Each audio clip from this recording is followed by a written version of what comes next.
नमस्कार, आप देख रहे हैं न्यूज इंडिया। आपके साथ मैं हूं चारुल शर्मा।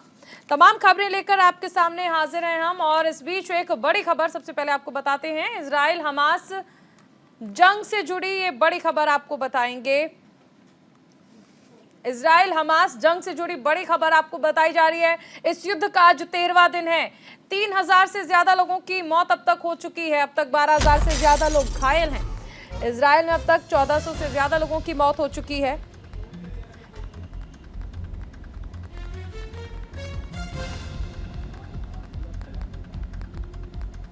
इजराइल में अब तक 4475 से ज्यादा लोग घायल हो गए हैं। 200 इजरायलियों को हमास ने बंदी बना लिया है।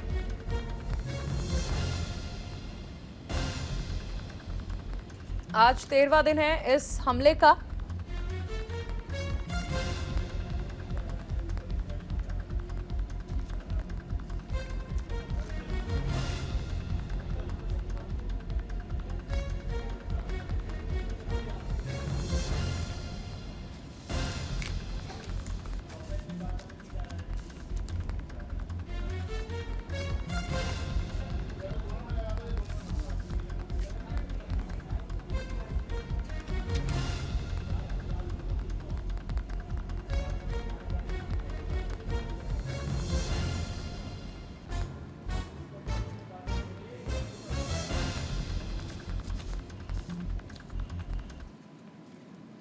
चलिए आगे बढ़ते। एक बड़ी खबर आ रही है। गाजा हमले के बाद पीएम ऋषि सुनक इजराइल दौरे पर जाएंगे। ब्रिटेन के पीएम सुनक आज इजराइल पहुंचेंगे।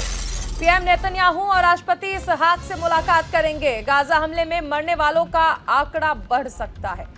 1200 से ज्यादा लोग अभी भी मलबे में दबे हुए हैं। गाजा पर हमले के बाद ब्रिटेन के पीएम ऋषि सुनक आज इजराइल पहुंचेंगे। इस दौरान वो क्षेत्रीय राजधानियों की यात्रा से पहले पीएम बेंजामिन नेतन्याहू और राष्ट्रपति इसहाक हर्जोग से मिलेंगे। इससे पहले अमेरिका के राष्ट्रपति जो बाइडेन ने भी इजराइल पहुंचकर पीएम नेतन्याहू और राष्ट्रपति इसहाक से मुलाकात की थी। मिली जानकारी के मुताबिक गाजा में इजरायली हमले में मरने वालों का आंकड़ा करीब 3000 पहुंच गया है। स्वास्थ्य अधिकारियों के मुताबिक करीब 1200 लोगों के मलबे में दबे होने की आशंका है। ये आंकड़े दिन ब दिन बढ़ते जा रहे हैं। अल अहली अस्पताल में हुए विस्फोट से पहले की गाजा पर हमले के बाद विवाद बढ़ रहा है। इजराइल हमास जंग को लेकर ब्रिटेन के पीएम इजराइल का दौरा कर रहे हैं। वो इजराइल के पीएम और राष्ट्रपति के साथ बैठक करेंगे। सुनक का ये दौरा इस जंग के लिए बेहद अहम माना जा रहा है।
चर्चा करते हैं। हमारे साथ खास मेहमान जो हैं वो जुड़ गए हैं। प्रोफेसर करोड़ी सिंह विदेश मामलों के जानकार हैं, हमारे साथ जुड़ गए हैं। प्रोफेसर साहब, बहुत स्वागत है आपका न्यूज इंडिया पर। Thank you ji. प्रोफेसर साहब, अगर हम इस जंग को देखें, 13 दिन आज इस जंग को हो चुके हैं। कल हमने देखा कि अमेरिकी राष्ट्रपति जो बाइडेन पहुंचे थे इजराइल, आज ऋषि सुनक पहुंच रहे हैं। क्या दर्शाता है, क्या लगता है, क्या स्ट्रैटेजी होगी, क्या मायने रखते हैं ये दौरे? देखिए, मैं आपको ये बताना चाहता हूँ कि जो मौत का और घायलों का आंकड़ा बताया, वो 12-13 दिन में बड़ा भयावह लग रहा है, क्योंकि 12-13 दिन में यूक्रेन संकट में इस तरह की मौतें नहीं हुई। तो आंकड़ा भयावह है, तो स्थिति बिगड़ती लग रही है। जहाँ तक बाइडेन का आना इजराइल और सुनाक का आना, दो चीजें इसमें अलग अलग हो सकते हैं। एक तो कुछ लोग ये कह सकते हैं कि वो शांति स्थापना के प्रयास कर रहे हैं, इजराइल को समझाने आए होंगे। लेकिन दूसरा ये है कि इजराइल उनका सहयोगी है, अमेरिका और ब्रिटेन का, और सहयोगी के साथ साथ उनको ऐसा लग रहा है कि अरब वर्ल्ड में इजराइल अकेला न पड़ जाए, तो उसका राजनीतिक और नैतिक समर्थन के लिए आ रहे हैं। अब इसके बारे में दोनों ही मत में कुछ न कुछ सत्यांश है कि वो राजनीतिक और नैतिक समर्थन के लिए भी आ सकते हैं और कुछ शांति का प्रयास करने के लिए, इजराइल को समझाने के लिए, क्योंकि इजराइल ने जो अस्पताल पे अटैक किया है उसके बाद पूरी दुनिया में विरोध हो रहा है, और यहाँ तक कि अमेरिका का प्रतिष्ठित विश्वविद्यालय है वहां भी एक तरह का ध्रुवीकरण हो गया। हार्वर्ड यूनिवर्सिटी में कुछ विद्यार्थियों ने एक लेटर इश्यू किया पैलेस्टाइन के समर्थन में, और उसके लिए विभिन्न कंपनियों के सीईओ जो हार्वर्ड के स्टूडेंट भी रहे हुए हैं और कुछ नहीं भी रहे हुए हैं, उन्होंने कहा है कि वो लेटर रिलीज किया जाए तो आगे हम अगर किसी को हमारी कंपनी में नौकरी देते हैं तो ध्यान रखें। तो ऐसी स्थिति में विश्वविद्यालयों का ध्रुवीकरण हो गया। विद्यार्थी और फैकल्टी मेंबर दोनों ध्रुवीकरण कुछ इजराइल के समर्थन में है, कुछ पैलेस्टाइन के समर्थन में है, और प्रतिष्ठित विश्वविद्यालय में ऐसा होना यह बहुत ही दुर्भाग्यपूर्ण स्थिति है। और ये क्या दर्शाता है? ये दर्शाता है कि अमेरिका में ज्यूज की लॉबी कितनी स्ट्रोंग है और आर्थिक दृष्टि से कितनी प्रभावशाली है। तो अमेरिका के नीति निर्माण में ज्यूज की जो भूमिका है वो पैलेस्टाइन के लोगों की हो ही नहीं सकती। तो हार्वर्ड यूनिवर्सिटी ने पोजीशन ली है कि हमारे यहाँ फ्रीडम ऑफ एक्सप्रेशन है, तो हम इसके लिए, तो उन्होंने कहा कि भाई फाइनेंस की प्रॉब्लम हो सकती है क्योंकि बहुत से फाउंडेशन हैं, बहुत से सीईओ फाउंडेशन चलाते हैं, तो वो हार्वर्ड को डोनेशन देते हैं, तो डोनेशन की कमी होगी। तो लेकिन हार्वर्ड इस अपनी पोजीशन पे स्टैंड करता है कि हमारे यहाँ फ्रीडम ऑफ एक्सप्रेशन है। तो केवल समाज में ही नहीं, देशों में ही नहीं, विश्वविद्यालयों में भी एक तरह का ध्रुवीकरण हो गया है। ये बहुत दुर्भाग्यपूर्ण स्थिति है। तो इस ऐसी स्थिति और दूसरे देशों में भी हो सकती है, हो सकता है भारत के विश्वविद्यालयों में भी, क्यों भारत में भी कुछ समर्थन में आवाज उठ रही है पैलेस्टाइन के। तो ऐसी स्थिति में सुनाक का और बाइडेन का आके कोई निष्कर्ष नहीं निकलना बड़ा दुर्भाग्यपूर्ण है। बाइडेन आए थे, जॉर्डन विजिट करना था, अब्बास से मिलना था, इजिप्ट के प्रेसिडेंट से मिलना था, लेकिन कुछ नहीं हुआ। तो इससे लगता नहीं कि हम सफलता की तरफ या सीज फायर की तरफ बढ़ रहे हैं। ऐसा नहीं लग रहा है कि शांति स्थापना का अभी कोई प्रयास हो। सब ये कह रहे हैं कि भाई इजराइल को सेल्फ डिफेंस का देखिए, कह तो हर कोई रहा है, लेकिन शांति स्थापित हो क्यों नहीं रही है? जंग को 13 दिन बीत चुके हैं। न्यूज रूम से मेरे सहयोगी रामेश नकवी भी हमारे साथ जुड़ गए हैं, साथ ही कर्नल संतपाल राघव जो कि रक्षा विशेषज्ञ हैं वो भी जुड़ गए हैं। कर्नल साहब, देखिए, एक तरफ ये युद्ध जो है वो हमास और इजराइल के बीच चल रहा था, हॉस्पिटल पर अटैक होता है, दोनों एक दूसरे पर आरोप लगाते हैं, लेकिन इस बीच जब इजराइल रडार से ली गई तस्वीरों को सामने लाता है और ये दिखाता है कि दरअसल अटैक करने वाला तो इस्लामिक जिहाद था जो कि आतंकी संगठन है, इसने कहीं ना कहीं ये कहा जा सकता है कि हमास जो सिंपैथी लेने की कोशिश कर रहा था उस पर सवाल खड़े कर दिए हैं। जी देखिए, ये युद्ध जो है वो इजराइल और हमास जो आतंकवादी हैं वो फिलिस्तीन के लिए जो कार्य कर रहे हैं उसका एक नैरेटिव है, और उसमें हिजबुल्लाह भी है और फिलिस्तीन इस्लामिक जिहाद का इसका रूप दिया गया है, नंबर 1। नंबर 2 कि वॉर कन्वेंशन है कि हाँ, नागरिकों के ठिकानों पे कहीं भी अटैक नहीं होगा, निर्दोष नागरिक वहां से निकाले जाएंगे, ये जिनेवा कन्वेंशन है जी। लेकिन इजरायली आर्मी प्रोफेशनल आर्मी है, वो पूरा सम्मान देती है निर्दोष नागरिकों को, मानव अधिकारों को पूरा जो है वो उल्लंघन नहीं करती है। लेकिन जो हमास ने जो अटैक किया है जो हॉस्पिटल पे और जिसपे जो है काफी कैजुअलिटी हुई है, ये अपने आप में एक बहुत गलत कार्य है। लेकिन एक प्रोफेशनल आर्मी होने के कारण इजराइल ने ये विश्व के सामने ये एक एविडेंस रखा है कि ये हमने अटैक नहीं किया है, और जिसकी पुष्टि जॉय बाइडेन साहब ने भी वहां पे जाके की है, क्योंकि निर्दोष नागरिकों पे हमला जो है कायरता है, मानव अधिकारों का उल्लंघन है। तो ये एक प्रोफेशनल आर्मी है और उन्होंने एक प्रोफेशनल आर्मी होने के नाते एक गाजा में जो लोग थे ग्राउंड ऑफेंसिव लॉन्च करने से पहले और अभी भी उन्होंने पूरा अल्टीमेटम दिया है, उनको पूरा अल्टीमेटम दिया है, लेकिन वो ह्यूमन शील्ड की तरह से हमास और उनके रिलीजियस लीडर्स जो है उनको सपोर्ट कर रहे हैं कि आप यहाँ पे बने रहिए, क्योंकि वो अटैक नहीं कर पाएंगे, बिकॉज इजरायली आर्मी बड़ी प्रोफेशनल आर्मी है। नंबर 3, उन्होंने वहां पे टाइमिंग दिया था जाने के लिए और उसके बाद में पानी बिजली की आपूर्ति भी पहले बंद की थी कि नागरिकों को वो हो, फिर दोबारा से उन्होंने खोल दिया पानी की पाइप लाइन जो है इजरायली आर्मी ने दोबारा से चालू कर दिया, बिकॉज उनका उद्देश्य ये है, आज भी वो खत्म कर सकते हैं कोलेक्टर डैमेज। कोलेक्टर डैमेज का मतलब है कि वहां पे पूरा नष्ट कर देंगे निर्दोष नागरिकों पर, वो नहीं कर रहे हैं। वो अपने में संयम है और एक प्रोफेशनल तरीके से कार्य करना चाह रहे हैं। और ये युद्ध जो है ये आतंकवादी जो है हमास, हिजबुल्ला, ISI और इस्लामिक जिहाद, फिलिस्तीन इस्लामिक जिहाद के नैरेटिव पे ये चल रहा है। जी बिल्कुल, यानी कर्नल साहब, ये मान लिया जाए कि इजराइल की ओर से तो जेनेवा कन्वेंशन का पालन किया गया, लेकिन हमास और फिलिस्तीन इस्लामिक जिहाद इनके बीच जो वर्चस्व की लड़ाई थी वो निकलकर सामने आई और इसने अपनी प्रेजेंस दर्ज कराई है। इस्लामिक जिहाद ने और हॉस्पिटल पर अटैक किया, लेकिन आरोप इन दोनों के पर ही लगते रह गए कि हमास हो सकता है या इजराइल हो सकता है। जी देखिए, उन्होंने जो प्रवक्ता हैं इजरायली आर्मी के, उन्होंने वीडियो लेके एक पूरे विश्व को ये बताया, रडार से तस्वीरें भी ली गई और वो भी दिखाया गया कि हमारी ओर से कोई अटैक नहीं किया गया। जी, और इसकी पुष्टि भी की है। जो बाइडेन साहब वहीं पे है, विजिट पे थे, उन्होंने भी इसको स्टेटमेंट, एक विश्व के बहुत बड़े लीडर है, सुपर पावर के लीडर है, उन्होंने भी इसको जो है बताया, पूरे विश्व को बताया कि ये इजरायली आर्मी से नहीं है।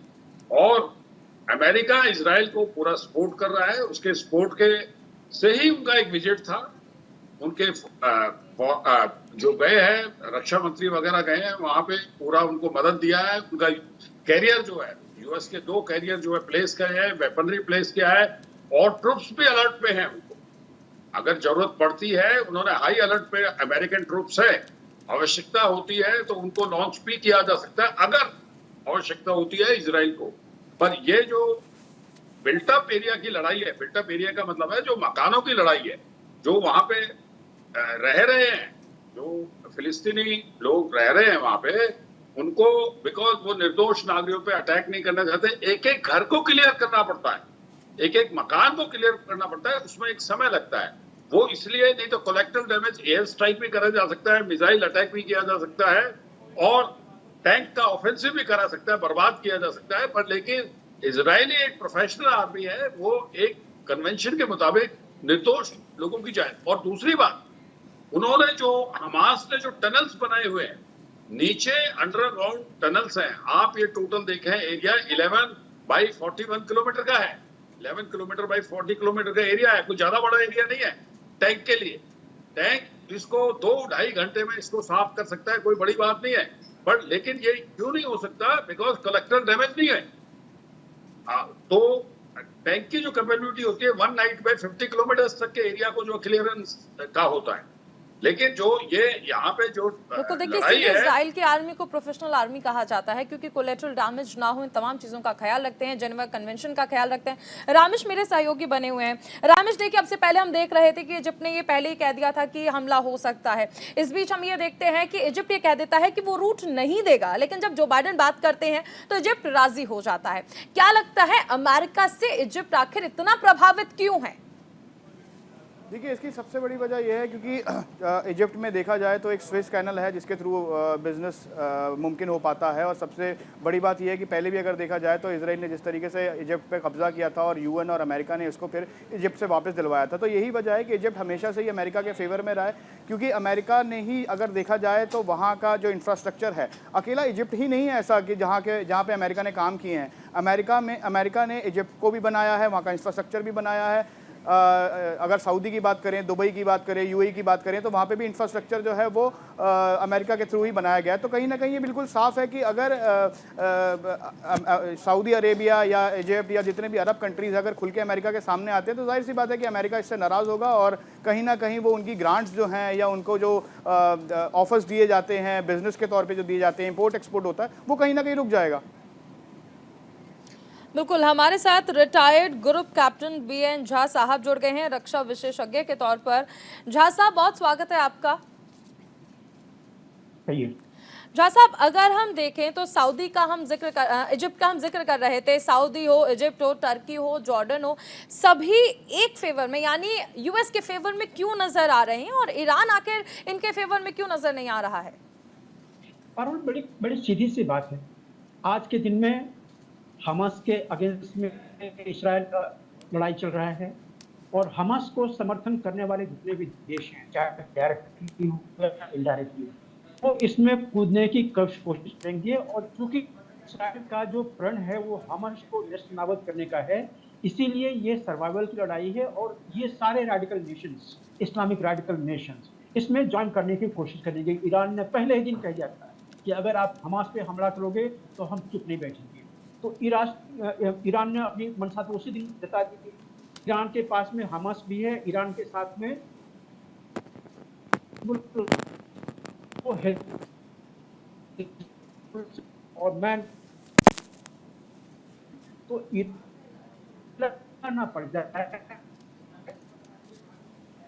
इसमें आप ये देखते हो चाहे शिया ग्रुप हो, अभी जब ये दूसरों से लड़ाई कर रहे हैं, जब ये इनफिदल से लड़ाई कर रहे हैं, इनके लिए शिया सुन्नी हलाफी हनाफी सब एक है। याद कीजिए, हम अभी हमास की बात कर रहे हैं, आज से पहले और क्या क्या हुआ था, आईसिस, दाइश, अल-कायदा और कितने सारे ग्रुप हैं। आज के दिन में जिहाद फैलाने वाले 175 से ज्यादा तंजीम है विश्व में, जिसमें आप एशिया की तरफ में सबसे जो क्रूर देख रहे हैं वो हमास और आईसिस को देख रहे हैं। अफ्रीकन नेशंस में जाइए, वहां पे भी बोको हराम, बाकी सब जो हैं वो इसी तरह का जिहाद फैला रहे हैं। तो यहाँ पे आते हैं वापस इसराइल को। आप देखिएगा, अभी तक ग्राउंड इन्वेजन शुरू नहीं हुआ, इसलिए एक्चुअल टर्म में वॉर शुरू नहीं हुआ है। वॉर उस दिन शुरू होगा जिस दिन ग्राउंड इन्वेजन होगा। और एयरफोर्स की एक मैंडेट होती है, अगर किसी भी नेशन पे आपकी एयर सिक्योरिटी है, एयर डोमिनेंस है, तो सबसे पहले आप एक काम कीजिएगा कि जितने भी ग्राउंड टारगेट हैं, चाहे वो टनल में, अंडरग्राउंड में हो, चाहे ओवर द ग्राउंड में, उसको आप पल्वराइज कीजिएगा, उसको आप पहले सॉफ्टन कीजिएगा, उसके बाद अपनी सेनाओं को कीजिएगा, जिससे आपकी अपनी कैजुअलिटी जो है वो कम से कम हो। और यही चीज आज के दिन में इसराइल कर रही है। आप आने वाले दिनों में देखिए, आज या कल ये जब ये ग्राउंड टारगेट्स हैं, जब ये सॉफ्टन हो जाएंगे, इसराइली फोर्सेस में कूच करेगी, वो ऑलरेडी तैयार है टैंक और उसके सेना के साथ में, और तब ये इंटेंस वॉर शुरू होगा। और ये जो सुबगाहट देख रहे हैं बाकी सब जो रेडिकल नेशंस हैं इनके, ये सुबगाहट इसीलिए है कि किसी भी तरह से हमास को बताया जाए। एक और चीज याद रखिएगा, 2 टनल जो हैं, एक जाके इजिप्ट में खुलते हैं, एक जाके लेबनान में खुलते हैं। ये टनल भी अभी मेरे ख्याल से शायद ब्लॉक कर दिया गया है, जितने भी हवाई हमले हुए हैं उसमें से टनल में भी हुए हैं। और एक और चीज याद रखिएगा, ये जो कोलैटरल डैमेज जो हो रहा है, जिसके ऊपर में विश्व से आज the so called human rights फैलाने वाले या उसके कॉज को नेशन, ये जो अपनी सुबगाहट दिखा रहे हैं, इसलिए दिखा रहे हैं कि इसमें कहीं न कहीं वो चीज है कि ये पार्शियलिटी ये मेंटेन करते हैं। आप याद कीजिए, आज से 3 साल पहले अफगानिस्तान में सिखों का, हिंदुओं का टोटल जेनोसाइड हो गया, वहां पे एक भी नहीं रह गए। क्या किसी ह्यूमन राइट नेशन ने उसके लिए कहीं पे भी आवाज उठाई? नहीं। यही चीज पाकिस्तान में हो रहा है, बांग्लादेश में हो रहा है, यमन में हुआ है। और जर्मी हंट जो ब्रिटिश सेक्रेटरी थे उस समय में, उन्होंने एक रिपोर्ट की थी यूएन जनरल असेंबली को कि मिडिल ईस्ट में क्रिश्चियंस का सीरियल जेनोसाइड चल रहा है, लेकिन उसको देखने वाला कोई नहीं है। तो आज के दिन में ह्यूमन राइट काउंसिल जो है वो बायस्ड है, अपनी आंखें जो मूंदे हुए है, कान बंद किए हुए है। तो ये युद्ध इसराइल को खुद लड़नी पड़ेगी। और कल जो बाइडेन वहां पे आए थे, ये सिर्फ बात करने के लिए नहीं आए थे पारुल, इनका दो मकसद था कि एक, मैं आपके साथ खड़ा हुआ हूँ, दूसरी जो सबों के पब्लिक डोमेन में नहीं आई है, जो मुझे लगता है बात हुई होगी कि जब तक ये यूनिलैटरल वॉर है, मतलब इजराइल वर्सेस हमास, तब तक हम कोई इसमें हस्तक्षेप करने वाले नहीं हैं।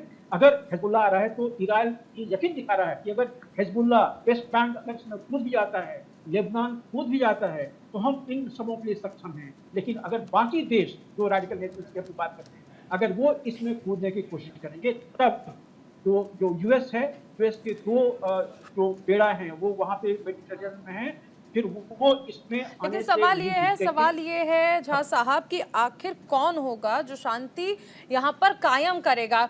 मैं करोड़ी जी आपके पास आना चाहूंगी। देखिए, इस बात में कोई डाउट नहीं है कि इस जंग का असर पूरे विश्व में पड़ रहा है, लेकिन अगर हम स्टूडेंट्स की बात कर लें, एजुकेशन की बात कर लें, तो उस पर इसका कैसा प्रभाव है, जिस तरह आपने भी जिक्र किया था यूनिवर्सिटीज का?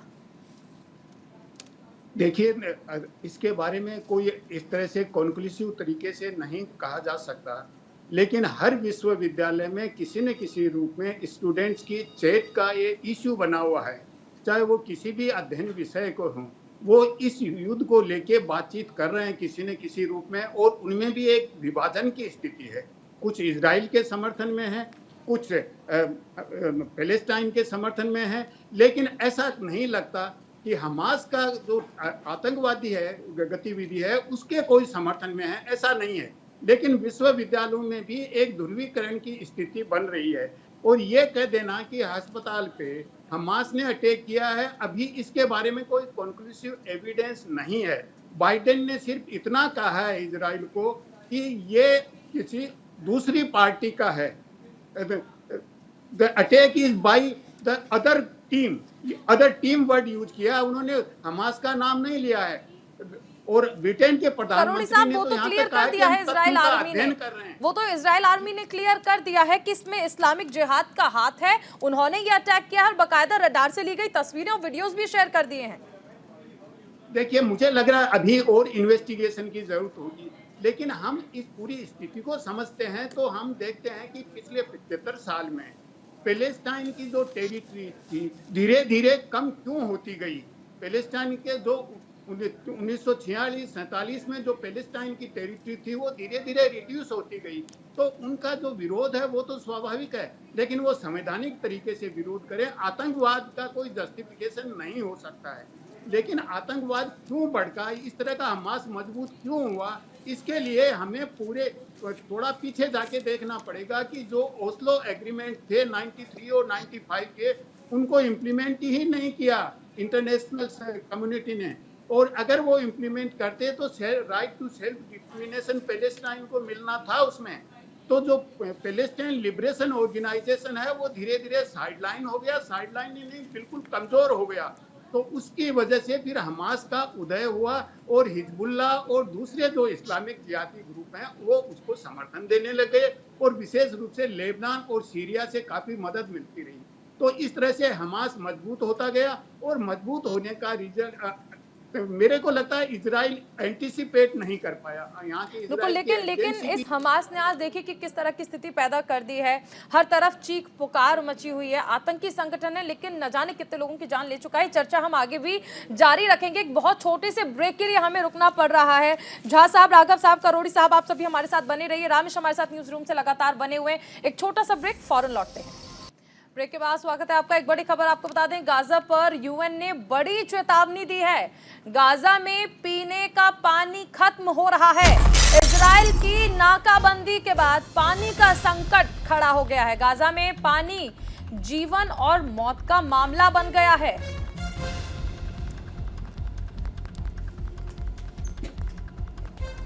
बड़ी खबर आपको बताई जा रही है, गाजा में पानी जीवन और मौत का मामला बन गया है। गाजा पर यूएन ने बड़ी चेतावनी दी है। गाजा में पीने का पानी खत्म हो रहा है। इजराइल की नाकाबंदी के बाद अब पानी का संकट गहराता जा रहा है।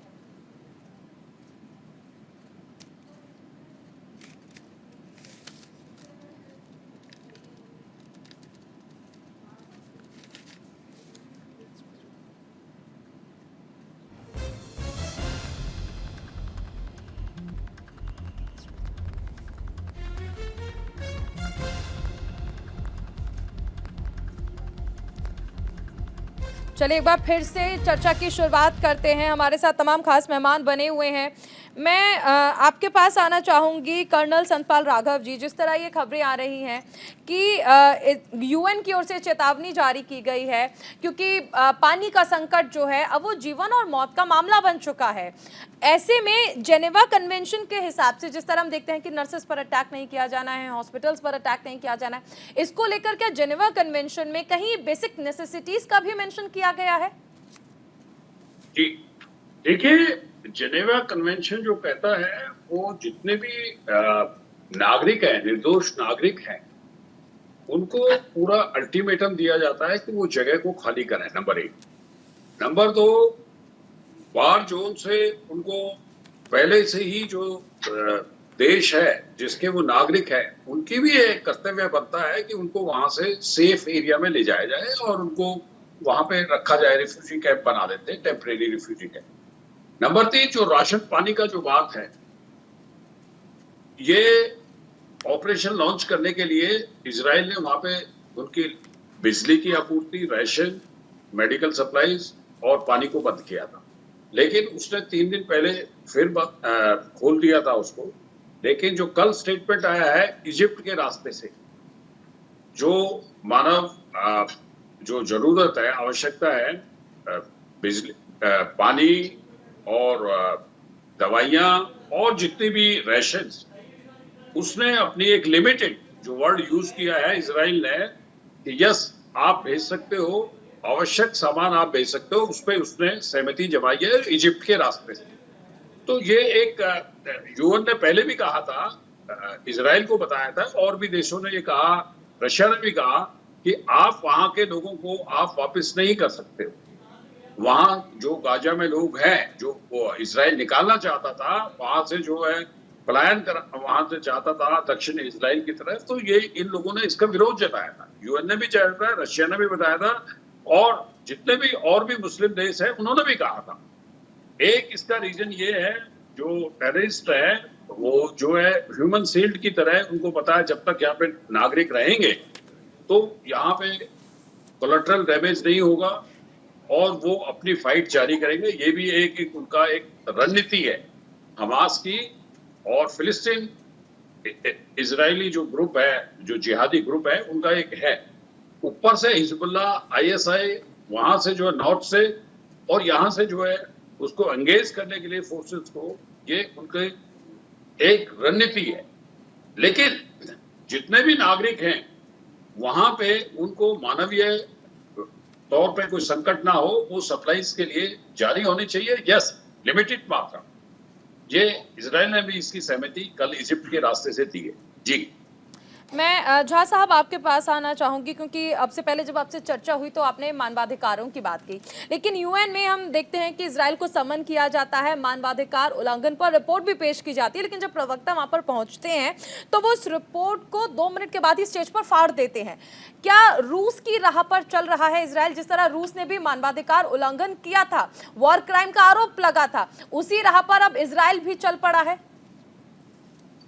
पारुल, हम दो चीज को फिक्स ना करें। ये पूरा कैंपेन शुरू क्यों हुआ है? क्योंकि हमास ने एक बिल्कुल अमानवीय गतिविधि की है। इस्राइल की जमीन पे जाके बच्चों को मारा है, औरतों को रेप किया है, रेप करके जला दिया हुआ है, बूढ़ों को मारा है, इन सबों को कैप्टिव बना के लाया हुआ है। ये इस तरह की जो हरकत है जिहादियों की, खास करके मैं हमास की बात कर रहा हूँ, और ये हमास ने अकेला नहीं किया हुआ। फारूक, आप याद कीजिए, आज से 8 साल पहले जाइए आप, जो आईसिस फॉर्म जब हुआ था, जब उन्होंने सिंजार पे हमला किया था, जहाँ पे के यज़दीस को इसी हाल से गुजरना पड़ा था। औरतों का रेप किया हुआ, उनको कैप्टिव बनाया, उनको सेक्स बनाया, बूढ़ों को काटा, बच्चों को मारा। ये बर्बरता हम आईसिस की देख चुके हैं, और वहाँ नहीं रुकिया। आइए वापस कश्मीर में 1990 में क्या हुआ था, इसी तरह की जिहादी हरकत हमने देखी हुई है, जिसका कि आंखों देखा हाल कश्मीर फाइल में है। और वहां भी आप मत रुकिए। आज से मैं आपको 100 साल पहले ले चलता हूँ। मोपला वायलेंस जो केरल में हुआ था, वहां पे भी औरतों के पेट को काटा गया था, गर्भवती औरतों को। ये जो एक विकराल भयानक सी एक अप्रोच है इस्लामियों की, इसको बर्तना करना चाहिए। और यही चीज अभी इसराइल कर रहा है कि ये जो अमानवीय एक्ट उन्होंने किया हुआ है 7 अक्टूबर को, इसके लिए उन्होंने प्रण लिया हुआ है कि मैं हमास को खत्म करूंगा, कम से कम हमास गाजा स्ट्रिप में नहीं रहेगा, और वो इसराइल करेगा। और इसके लिए हमास आज के दिन में हमास और बाकी ईरान की जो सपोर्ट से और जिहादी ऑर्गेनाइजेशन से उसके सपोर्ट में आना चाहते हैं वहां के नागरिक भी। ऐसे टनल जो किसी बिल्डिंग में आके खुलते हैं, उस बिल्डिंग में नागरिक हैं और वो नागरिक का इसमें सहमति है कि हाँ हमारे बिल्डिंग के अंदर से टनल जा रहा है जो हमास के सपोर्ट में उसके असला बारूद को रखता है, उसके ह्यूमन लोगों को रखता है। तो ये सब जो चीजें उन्होंने की है ये बहुत ही भर्त्सना वाला है। और लास्ट चीज में बता दूं, UN human rights council Geneva convention ये कहता है कि आप अगर कहीं पे आप अटैक करते हैं तो सिविलियन का कोलैटरल डैमेज ना हो। इसराइल ने बाकायदा बता दिया हुआ है, चेतावनी दी है और 5-6 दिन का समय दिया हुआ उनको विकेट करने के लिए। तो जो जिनेवा कन्वेंशन है उस ऑब्लिगेशन को इसराइल ने भरा हुआ है। अब वो सिविलियन वहां से जाना नहीं चाहते, चाहे जिसके कारण हो, चाहे उसको हमास ने रोका हुआ हो या वो हमास से सिंपैथी रखते हो और ये समझ रहे हो कि जब तक मैं यहाँ पे रहूंगा एज ए सिविलियन तो इस पे अटैक नहीं होगा। तो ये उनकी भूल है, क्योंकि लेकिन वो सिविलियंस के तौर पर रह भी तो नहीं रहे हैं, तो आतंकी संगठन बन चुका है हमास। बेशक चुनाव लड़ रहा हो लेकिन कहलाएगा तो आतंकी संगठन ही। रामेश मेरे साथ बने हुए हैं न्यूज रूम से। रामेश, क्या लगता है ये धर्म की लड़ाई है, वर्चस्व की लड़ाई है? क्योंकि ज़ियोनिज्म और क्रिश्चियनिटी कॉन्फ्लिक्ट तो कभी किसी से छिपा नहीं है। यहूदियों को कई देशों ने भगा दिया था, फिर आज पश्चिमी देश सपोर्ट क्यों कर रहे हैं? क्या लगता है आपको? देखिए चारुल, ये बहुत इंपॉर्टेंट क्वेश्चन है और इसका जवाब मैं बड़ा विस्तार पूर्वक देना चाहूँगा कि जैसे कि एक शेर है डॉक्टर नासिर नकवी का कि जुल्म फिर जुल्म है, जुल्मत को समझना सीखो, हक़ व बातिल में है क्या फ़र्क परखना सीखो। तो जो भी जुल्म करता है वो भी एक जालिम है और जो जुल्म सहता है वो भी जालिम है। तो एक्चुअल में हुआ क्या है कि जब इज़राइल को बनाया गया था, जिस ज़माने में, जिस ईयर में बनाया गया था, तो वहाँ पे एक एग्रीमेंट किया गया था कि फ़िलिस्तीनियों की ज़मीन पे इज़राइलियों को बसाया जाएगा, यहूदियों को बसाया जाएगा, क्योंकि यहूदियों के साथ बाकी मुल्कों में अत्याचार हो रहा था, उनको बार बार निकाला जा रहा था, उनको निशाने पर लिया जा रहा था, उनके बच्चों को मारा जा रहा था। इस वजह से उन्होंने एक फ़लस्तीन की ज़मीन ली और फ़िलिस्तीन की ज़मीन को इज़राइल को बसा दिया गया वहाँ पर। लेकिन हुआ क्या कि जो जेरूसलम एक हिस्सा था जो कि तीनों धर्म का एक इंपॉर्टेंट रिलीजियस प्लेस माना जाता है, जिसमें जुडिज़म भी है, जिसमें इस्लाम भी है, जिसमें क्रिश्चियनिटी भी है, तो वो एक इंपॉर्टेंट डेस्टिनेशन था। तो उस वजह से यूएन ने ये कहा कि ये जो ज़मीन है, ये जो इलाका है जेरूसलम का, इसको यूएन अपने कब्ज़े में रखेगा। उसके बाद हुआ क्या कि इज़राइल ने उसको कैप्चर कर लिया और हल्के हल्के अपनी कॉलोनीज़ बनानी शुरू कर दी। अगर हम इज़राइल की बात करें तो ख़ास तौर पे जो वेस्ट बैंक में हिब्रू इलाका है, वहाँ पे आप देखें अगर तो इज़राइलियों ने अलग अलग अपने एक अपार्टमेंट्स बना रखे हैं, एक एरिया महदूद किया हुआ है, एक पर्टिकुलर एरिया है, जैसे उसको कई हिस्सों में बांटा गया है, ए एरिया, बी एरिया, सी एरिया, डी एरिया। तो ए एरिया में वो लोग बसते हैं जहाँ पे 100% फ़िलिस्तीनियों का कब्ज़ा है, जहाँ पे फ़िलिस्तीनी आबादी है। दूसरी तरफ अगर देखा जाए ग्रुप बी है, बी ग्रुप में फ़िलिस्तीनी लोग रहते हैं लेकिन इज़राइल का कंट्रोल वहाँ पे है। तीसरा जो सी पार्ट है, सी पार्ट में सिर्फ इज़राइली कंट्रोल है, वहाँ पे फ़िलिस्तीनियों का आना जाना भी वर्जित है। और अगर कोई फ़िलिस्तीनी वहाँ पे एंटर भी करता है तो वहाँ पे उनको निशाने पे लिया जाता है, उनको मारा जाता है, उनको गोलियां बरसाई जाती हैं, पत्थर फेंके जाते हैं। तो ये आज से नहीं हो रहा है, ये कई दशकों से होता है और यही वजह रही है हमास के डेवलप होने की। वक्त की थोड़ी सी कमी, अगर आप थोड़ा शॉर्ट में इसे समझा पाएं तो। देखिए, आपका सवाल ये था कि यहूदियों को निशाना पहले बनाया गया और उसके बाद उसको उनको फिर क्या नाम है, उनको सपोर्ट किया जा रहा है। तो देखिए, अगर अमेरिका चाहता, क्योंकि हमेशा से क्रिश्चियनिटी की और यहूदियों की हमेशा से कॉन्फ्लिक्ट रहा है, क्योंकि क्रिश्चियनिटी का मानना है कि ईसा मसीह को फांसी पे लटकाने वाले यहूदी लोग थे, तो इनमें हमेशा से कॉन्फ्लिक्ट रहा है। तो अगर अमेरिका चाहता उस ज़माने में, जिस ज़माने में यहूदी डिमांड कर रहे थे अपनी ज़मीन की, तो इनको अमेरिका में भी कोई जगह दी जा सकती थी, क्योंकि इन्होंने सिर्फ 140 किलोमीटर का एरिया ही मांगा था। तो it was not a big area, तो वहाँ पे भी दिया जा सकता था। लेकिन इन्होंने, अमेरिका ने, क्योंकि देखिए ईरान का जैसे इस तरीके से स्टेटमेंट आ रहा है, ईरान ने ये कहा है कि जो वहाँ के खामनाई साहब हैं, उन्होंने ये स्टेटमेंट दिया है कि अमेरिका की दोस्ती भी बुरी और दुश्मनी भी बुरी। अमेरिका की दोस्ती से ज़्यादा अच्छा ये है कि आप उससे दुश्मनी रखें ताकि आपको नुकसान कम हो। ये स्टेटमेंट ईरान की तरफ से आया है। इसका साफ तौर पे लेकिन रामेश, अगर हम देखें, आपने जिक्र किया कि 140 किलोमीटर का एरिया बड़ा नहीं है, यकीनन बड़ा नहीं है, लेकिन जब उस पर आतंकी पनपने लगे तो आतंकियों का तो 1 किलोमीटर का एरिया भी बहुत बड़ा हो जाता है, जिस तरह हम आज स्थिति देख रहे हैं। मैं लौटूंगी चर्चा में आगे, हमारे साथ और मेहमान भी बने हुए हैं। मैं प्रोफेसर साहब आपके पास आना चाहूंगी। इस जंग को खत्म कैसे किया जाएगा, शांति कैसे स्थापित होगी? कल बाइडेन साहब वहां पर गए थे, आज ऋषि सुनक वहां पर जा रहे हैं, लेकिन सब जाकर सपोर्ट तो कर रहे हैं, युद्ध कैसे खत्म होगा?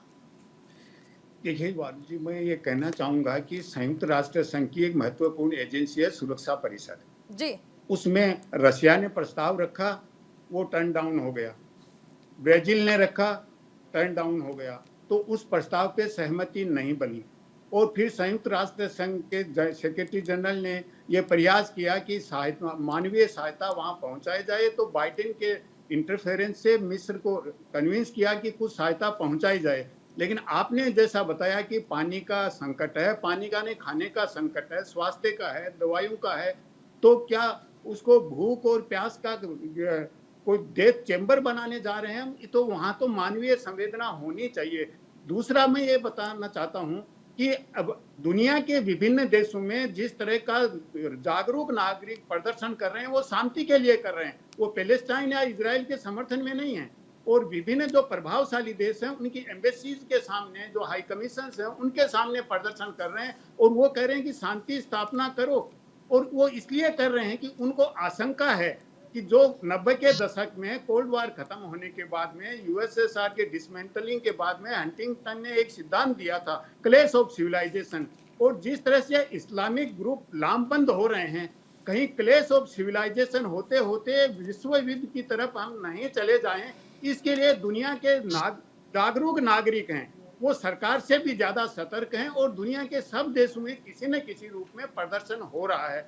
तो शांति के लिए प्रयास तो हो रहे हैं, लेकिन सफल कितने होंगे आज की स्थिति है उसमें अभी तो और लगता है कि कुछ और बिगड़ेगी स्थिति। और किस तरह से बिगड़ सकती है। झा साहब आप हाथ उठा रहे हैं, आप कुछ कहना चाहते हैं, चलिए मैं आपके पास आती हूँ, अपना एक सवाल भी ले लेती हूँ ताकि आप अपनी बात भी कर दें और मेरे सवाल का जवाब भी दे दें। सवाल यह है कि इजराइल आखिर इस जंग को इतना लंबा क्यों खींच रहा है? इजराइल जिसके पास ऐसी टेक्नोलॉजी है, मुझे लगता है आपको याद होगा जब अंतरिक्ष से ही ईरान में बैठे साइंटिस्ट को गाड़ी में बैठे हुए मार दिया गया, जहां पर ऐसी टेक्नोलॉजी है, उसने आखिर इस युद्ध को इतना खींचा हुआ क्यों है? 13 दिन हो चुके हैं इस युद्ध को। वो सवाल, आपका सवाल में पारुल थोड़े से बाद दूंगा। आपका पिछले वाला जो सवाल उस पर मैंने इंडिकेशन दी थी, हाथ उठाया था, युद्ध कैसे खत्म होगा। देखिए अभी तक पूरा विश्व सिम्टम्स को ट्रीट कर रहा है, डिजीज को ट्रीट नहीं कर रहा है। ये सिम्टम्स क्या हैं? ये हमास है, ये आईसिस है, ये बोको हराम है, ये जितने तंजीम्स हैं ये सिर्फ इस्लाम, रेडिकल इस्लाम के सिम्टम्स हैं। और ये सब कहाँ से ओरिजिनेट हुए हैं? ये सब क्लेम करते हैं अपने आप को कि ये कुरान की जो वो आयत हैं जिसमें कि जिहाद 7 में से एक टेनेट है, वहाँ से पैदा होती हैं और उसकी विचारधारा रखती है। तो जब जहाँ से इनकी विचारधारा आती है, आइडियोलॉजी आती है, वो है कुरान और हदीस। तो कुरान और हदीस में जो ऐसे वर्सेस हैं, ऐसे आयतें हैं जिससे ऐसे जिहादी ऑर्गेनाइजेशंस पैदा होती हैं, जब तक आप उसको ट्रीट नहीं कीजिएगा, बीमारी वहां पे है। ये सारे सिम्टम्स हैं। हमास को आप खत्म कर दीजिए, कल को दूसरा कोई और तंजीम आ जाएगा। 175 ऑलरेडी है, तो 176 आने में क्या प्रॉब्लम है? आ जाएगा वो, और यही लोग उसको पैदा करेंगे, चाहे उसमें जो भी हो। अभी आप एशिया की बात कर रहे हैं, तो एशिया में यहाँ पे इस एरिया में मैंने जैसे बताया कि हमस है, हिजबुल्लाह है, आईसिस है, बाकी सब चीजें हैं। आप अफगानिस्तान में आ जाए तो तालिबान है, पाकिस्तान में आ जाए तो पाकिस्तान में अकेले 34 जिहादी तंजीम्स हैं जो कि इमरान खान ने बताया था डोनाल्ड ट्रंप को। तो जब ये सब लोग हैं, ये सब सिर्फ सिम्टम हैं। ये बीमारी खत्म कैसे होगी? जब तक United Nations human right council UNHRC जिसके के अध्यक्ष हैं वोल्कर टर्क, जब तक वो एक कमिटी बिठा के ये जो बीमारी है कुरान के वो वर्सेस जिससे कि ये जिहाद पैदा होती है, जब तक उसको आप खत्म नहीं कीजिएगा ये चलता रहेगा। अब आता हूं आपने जो अभी क्वेश्चन पूछा हुआ है। देखिए अभी जो कुछ यहाँ पे इराक इसमें गाजा में हो रहा है, इनको सफर तो करेंगे क्योंकि इसराइल ने ऑलरेडी काफी समय दे दिया हुआ है और अभी तक ग्राउंड इन्वेजन शुरू नहीं हुआ है। और हमास तब तक नहीं मरेगा जब तक कि ग्राउंड इन्वेजन नहीं हुआ है। अभी सिर्फ उत्तरी इराक में आप देख रहे हैं जहाँ पे कुछ एरिया खाली कराया गया है, लेकिन वो भी एरिया पूरा खाली नहीं हुआ है। जितने लोग हमास से हमदर्दी रखते हैं, वो अभी तक उस मल्टी स्टोरी बिल्डिंग में, उस मस्जिदों में बैठे हुए हैं, ये सोच के कि क्योंकि यहाँ पे सिविलियन बैठे हुए हैं तो इस पे अटैक नहीं होगा, ये वो भूल कर रहे हैं। इसराइल नहीं छोड़ेगा, क्योंकि हमास ने जिस तरह की अमानवीय व्यवहार की है इसराइली जमीन पे जाके, चाहे उसका जो भी कारण रहा हो, वो औचित्य नहीं रखता। तो जब तक हमास को इसराइल बर्बाद नहीं करेगा, इसराइल नहीं छोड़ेगा। अभी तक ग्राउंड इन्वेजन शुरू नहीं हुआ है, आप उसकी प्रतीक्षा कीजिए। आज या कल में कभी न कभी ये ग्राउंड इन्वेजन शुरू होगा। तब पहले उत्तरी जो गाजा है वहां पे हमासियों को खत्म किया जाएगा, इसमें कैजुअलिटी भी होंगी, उसमें कोलैटरल डैमेज भी होगा। उसके बाद ये भी याद रखिए, आज के दिन में उन सिविलियन के साथ में लगभग 50% हमास के जो टेररिस्ट हैं वो भी चले गए हैं, वो भी शिफ्ट हो गए हैं साउथ गाजा में। उसके बाद साउथ गाजा का एरिया आएगा, तो फिर वहां पे इसी तरह से सैनिटाइज किया जाएगा। ये लंबी चलने वाली चीज है, क्योंकि ये हमास के जो डिप्टी जो उसके चीफ हैं, उन्होंने कहा था कि वो ज्यूज को खत्म करना चाहते हैं, इसराइल नहीं, बाकी क्षेत्र नहीं, वो ज्यूज को खत्म करना चाहते हैं। और ज्यूज को कोई खत्म नहीं कर सकता, ना अमेरिका उसको खत्म करने देगा, ना विश्व खत्म करने देगा, और न ही ह्यूमन राइट काउंसिल खत्म करने देगा। आज के दिन में चाहे ह्यूमन राइट काउंसिल जो है वो बिल्कुल लाचार सी एक बॉडी है, जो बीमारी नहीं देख रही है, सिर्फ सिम्टम्स के लिए दौड़ रही है। वो उसके ऊपर देखिए, इसीलिए कल बाइडेन ने भी कहा था कि हमास जो है वो प्रतिनिधि नहीं है फिलिस्तीन का, वो बस कुछ लोगों को ढाल बना रहा है, आम जनता को ढाल बना रहा है, आगे चल रहा है। लेकिन जब बात लीडर चुनने की हो रही है तो हमारे देश के प्रधानमंत्री ने भी कल जो हॉस्पिटल पर अटैक हुआ था उसकी निंदा की थी। भले ही भारत इजराइल के साथ खड़ा है, लेकिन क्योंकि कैजुअलिटी है, सिविलियंस हैं, जब उनकी मौत हुई तो भारत ने निंदा की। राघव साहब, क्या ये टू नेशन थ्योरी का इफेक्ट है कि भारत ने यह भी स्पष्ट किया है कि भले ही इजराइल के साथ है, लेकिन अगर सिविलियंस पर आंच आएगी तो इसकी निंदा भी की जाएगी? जी देखिए, हमारे प्रधानमंत्री जी ने जो स्टेटमेंट दिया है, काफी उन्होंने बहुत बड़ी अहम बात की है कि निर्दोष व्यक्तियों के ऊपर कोई भी अत्याचार वो मानवता के खिलाफ है। और उससे पहले जो उन्होंने स्टेटमेंट दिया था कि आतंक कहीं पे भी और किसी भी रूप में एक विश्व के लिए बहुत ही घातक है, और इसको हर देश की एक कर्तव्य बनता है इकट्ठे होके, एकजुट होके इस आतंक को इस पृथ्वी से, ग्लोब से जो हटा दिया जाए, ये एक सबसे बड़ी उपलब्धि होगी। और इसमें हर देश का एक अहम योगदान होना चाहिए। और जो भी देश इनको फंडिंग कर रहा है या ट्रेनिंग कर रहा है या उसको कर रहा है, उस पर इतने प्रतिबंध लगने चाहिए कि वो आर्थिक दृष्टि से इतना कमजोर हो जाए, कभी वो सोच भी नहीं पाए इनके लिए, और ये दूसरे देशों के लिए भी उदाहरण होना चाहिए। बिकॉज आज अगर आप देखें, विश्व में आज इंटरडिपेंडेंसी है। आज एक ग्लोब जो है, एक फैमिली है। आज युद्ध यहाँ पे है तो उसका प्रभाव दुनिया के प्रत्येक कोने पे पड़ रहा है, चाहे वो आर्थिक दृष्टि से पड़ता है, एम्प्लॉयमेंट से पड़ता है, रिसर्च से पड़ता है, एजुकेशन से पड़ता है। तो इसका प्रभाव हर जगह पड़ रहा है। आप देखें इजराइल के युद्ध में वहां पे कितने विदेशी नागरिक हैं, कितने लोग हैं, उनको हर देश पे उसका प्रभाव पड़ता जा रहा है। तो ये एक विश्व, मैं अपील करता हूं आपके चैनल के माध्यम से, विश्व के लीडर और विश्व के लोग एक ऐसा आह्वान करें कि आतंक का खात्मा हो जाए और शांति जो है बन जाए। और आज देखिए, ऋषि सुनक ने भी कहा कि ऐसी त्रासदी के खिलाफ देश के नेताओं को आगे आना होगा। एक बहुत छोटा सा कमेंट रामेश आपसे लेना चाहूंगी, क्योंकि गतिविधियों की बात हो रही है। तो अमेरिका ने भी हमास पर आर्थिक प्रतिबंध लगा दिया, यानी हमास अब गाजा हो, अल्जीरिया हो, या फिर कतर हो, सूडान हो, टर्की हो, यहाँ पर आर्थिक गतिविधियां जो है उन्हें अब अंजाम तक नहीं पहुंचा पाएगा। सर, मैं आपका सवाल नहीं समझा। सवाल बहुत स्पष्ट है, हमास पर अब अमेरिका ने प्रतिबंध लगा दिया है। अब इसका इफेक्ट आप किस तरह से देखते हैं? हमास जो अब तक अपने आप को लीडर मान रहा था, फिलिस्तीन के लीडर के तौर पर आगे आ रहा था, अब जब उस पर प्रतिबंध लग जाएगा तो उसकी आगे की गतिविधियां जो है वो कैसे चलेंगी? देखिए, जाहिर सी बात है कि अगर प्रतिबंध हमास पे लगता है तो इसका कहीं ना कहीं नुकसान जो है गाजा पट्टी वालों को भी होगा और जितने भी अरब मुल्क हैं उनको भी होगा। क्योंकि सबसे बड़ी बात यह है कि इकोनॉमिक कॉरिडोर अगर हिल जाता है किसी भी कंट्री का, तो जाहिर सी बात है कि वहाँ पे उसकी GDP भी गिरेगी, वहाँ का बाजार बाजार भी गिरेगा और वहाँ पे लोगों को जो एक बुनियादी सहूलतें जो मिलती हैं वो भी मिलनी खत्म हो जाएंगी। तो कहीं ना कहीं दोनों तरफ से क्राइसिस जो है वो पनपने की एक आशंका जताई जा सकती है अगर हमास के एक्टिविटीज़ के ऊपर प्रतिबंध लगाता है, क्योंकि सबसे ज़्यादा नुकसान तो ईरान को होगा इससे। बिल्कुल। चलिए, वक्त की कमी है, लेकिन इस चर्चा को हम आगे भी अपने चैनल पर जारी रखेंगे क्योंकि ये युद्ध अभी भी चल रहा है। लेकिन चर्चा में शामिल होने के लिए बहुत शुक्रिया आपका राघव साहब, झा साहब, करोड़ी साहब, आपका बहुत शुक्रिया, रामेश आपका भी बहुत शुक्रिया। इसी के साथ एक छोटे से ब्रेक के लिए हम रुकेंगे। खबरों का सिलसिला लगातार जारी रहेगा, बने रहिए न्यूज़ इंडिया के साथ।